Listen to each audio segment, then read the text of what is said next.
For 28 days, 6 students of Shanghai American School traveled to a village in south of Yunnan called Shizhou. While we are there, we need to choose a topic of high personal interest to work on, and these are called inquiry projects. The topic I chose beforehand is parents' expectations for children. The reason I chose this topic is because everybody has parents' expectations, and I wonder if they are different from the Asian world and the Western world. And in order to understand the changes in parental expectations of local Shizhou children over time, one must consider expectations of the previous generation of children, expectations of the current generation of children, and possible expectations of the future generations of children.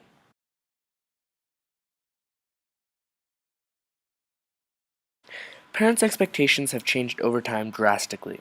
In the previous generation, our current adults, things were different. For one, education was not free, and for many families there was simply not enough financial support to send their children to school. When talking with Miss Zhao, owner of the snack house, I found out many people in the area could not support their children to go to school. Her family could only send her brother to school and seemed to be the case of gender discrimination in Shizhou. However, Mr. Yang, antique dealer, said his parents were able to send him to school and provide him a proper education. Like Miss Zhao said, there were more pressing matters such as food and water. This is why for many families in the area, school was not of high priority. Mr. Du, an antique dealer, grew up during the Cultural Revolution and experienced the hardships. He told me that his family was oblivious to society and they were much more focused on getting food on the table. His parents didn't encourage education as much because at the time, education was a risk. And this was surprising to me since my parents always encouraged me to get an education and put pressure on schooling. Of course, that was a different time back then. And as a student, Mr. Du did not seek additional schooling, therefore missing out almost 10 years of his education. Mrs. Dong, owner of the Golden Flower restaurant, was telling me a story about how, as a parent, she didn't want to put pressure on schooling, because her financial support for her children was not sufficient enough to provide schooling and food on the table. Of course, food outweighed schooling, and they focused on that rather than providing an education for their children. This is a very common theme throughout talking to the elders of the community in Shizhou. Due to that, we have an entire generation that didn't have opportunities that we have now and had different expectations back then.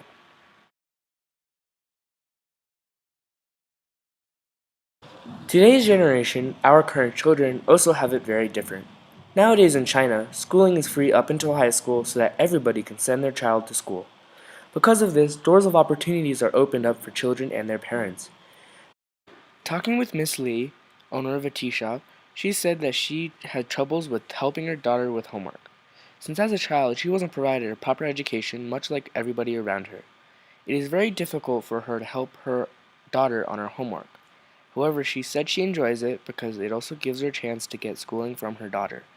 This is also common among parents. They are required to help their children with homework and check over all their answers from their teachers, but it is very difficult without a proper education. Talking with Miss Lee, owner of a tea shop, she said that she had troubles with helping her daughter with homework, since as a child she wasn't provided a proper education much like everybody around her.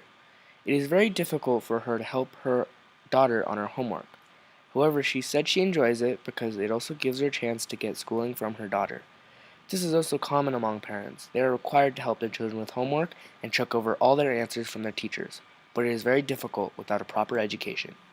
That does not diminish their support for their own child, because today's education is free, parents are given a chance at additional education, this generation has more opportunities, better education, and different expectations. Only one can speculate what our future generation looks like. The current generation will have had up to 8 years of schooling and possibly further years of education in high school or college. Because of the current generation schooling was free, they're much more educated and well prepared for careers later on in life. Now that the adults are much more educated and prepared than the previous generation, they can educate their own children with additional schooling and help even more on their own studies. However, if China does go back to paid education, the expectations will be quite similar to the previous generation. In this case, the parents of the future generation are more prepared to help and support their children's in studies. This is highly unlikely, but could very well happen. And if this one-child policy is brought back, also very unlikely, there will be much more focus and support for just one child. The gender divide will be likely eliminated and no discrimination of gender of any sort, simply because all children are able to receive a proper education.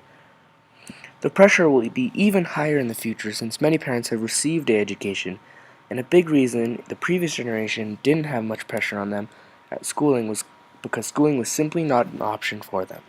Finally, our future generation will be the best prepared, most educated generation that we know of to date. Microcampus has given me many opportunities to step outside the Shanghai bubble and experience life around us. Before this trip, I wanted to study dreams and aspirations. However, when I came to Shizhou, I realized many children were hesitant to speak to me and were not comfortable.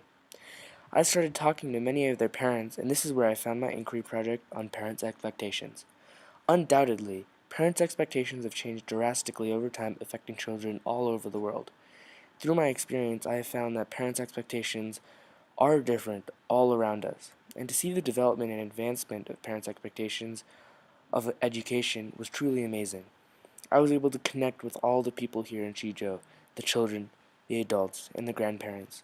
All contributed to this project in some way. Microcampus is an experience I will never forget and hold dear to my heart for a very long time.